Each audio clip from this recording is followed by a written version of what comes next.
सफल agriculture academy में आपका हार्दिक स्वागत है। सफल एग्रीकल्चर एकेडमी में आपका स्वागत है दोस्तों। मेरा नाम है देवराज और आज मैं आपको सॉइल साइंस पढ़ाने जा रहा हूं, जो कि बहुत अच्छा टॉपिक है आपका नाइट्रीकरण।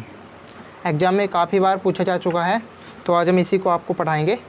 तो सबसे पहले एक छोटा सा डायग्राम की सहायता से समझ लेते हैं क्या होता है। देखिए NH3 क्या होता है आपका अमोनिया, एमोनिया, अमोनिया। अमोनिया के बाद होता है आपका NO2 जो होता है नाइट्राइड, नाइट्राइड।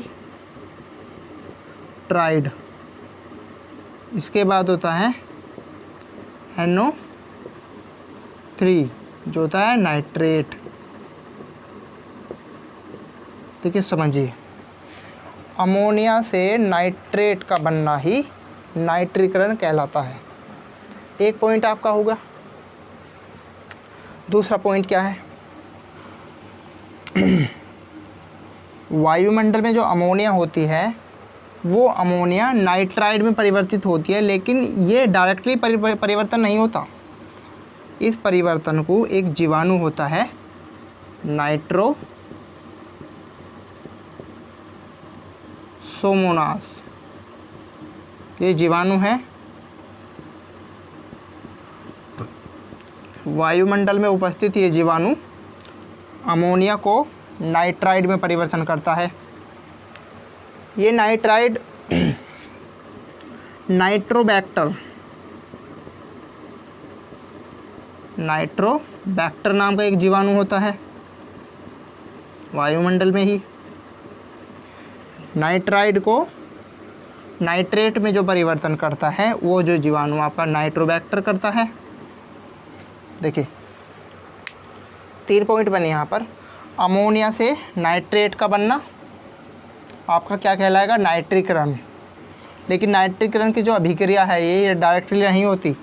वायुमंडल में जो अमोनिया होती है उस अमोनिया को एक वायुमंडल में जीवाणु होता है नाइट्रोसोमोनास, ये जीवाणु क्या काम करता है, अमोनिया को नाइट्राइड में चेंज करता है।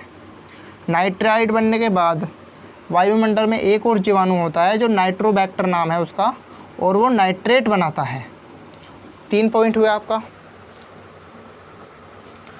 और एक और ध्यान दीजिए, जो टेम्परेचर होता है नाइट्रीकरण का, जो टेम्परेचर अगर जो क्रिया नाइट्रीकरण होगी वो जो टेम्परेचर आपको चाहिएगा वो चाहिएगा 30 से 35 डिग्री सेंटीग्रेड तापमान।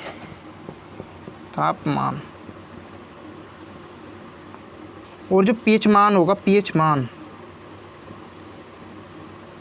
वायुमंडल का जो pH मान होगा, भूमि का जो pH मान होगा वो आपका 6.5 से 8 के बीच होगा। उसके बाद आपकी जो वायुमंडल, जो अमोनिया वायुमंडल में है वो नाइट्रेट में परिवर्तन होगी, यही आपका नाइट्रीकरण कहलाता है।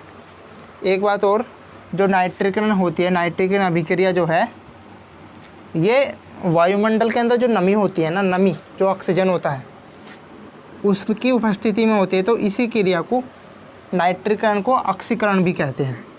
क्या कहते हैं, ऑक्सीकरण।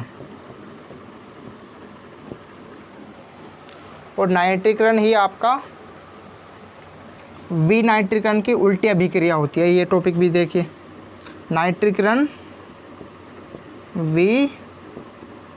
नाइट्रीकरण की उल्टी अभिक्रिया है, उल्टी अभिक्रिया है। देखिए अब देखिए एग्जाम में कैसे क्वेश्चन पूछे जाते हैं। जो नाइट्रीकरण का जो टॉपिक है वो यहीं पर होता है समाप्त, लेकिन मैं आपको एग्जाम में बता दूं किस तरीके से क्वेश्चन पूछा जाता है। एग्जाम में आपसे पूछा जाएगा कि नाइट्रीकरण जो है आपका वो टेम्परेचर कितना चाहिए, नाइट्रीकरण अभिक्रिया के लिए टेम्परेचर या तापमान कितना चाहिए। तो मैंने बताया आपको 30 से 35 डिग्री सेंटीग्रेड होना चाहिए। pH मान पूछा जा सकता है कि नाइट्रीकरण अभिक्रिया के लिए pH मान बताइए, तो 6.5 से 8 के बीच होना चाहिए। ओके।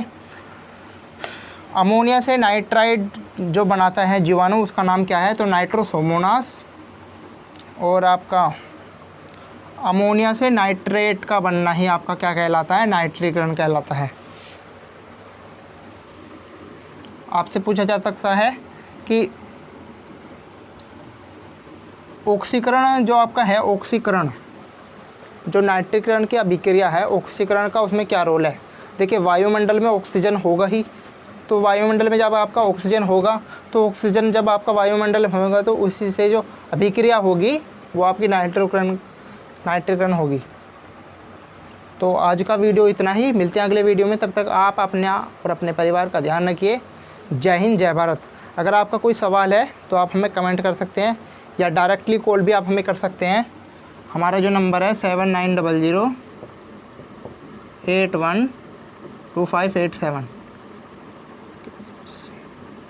देवराज।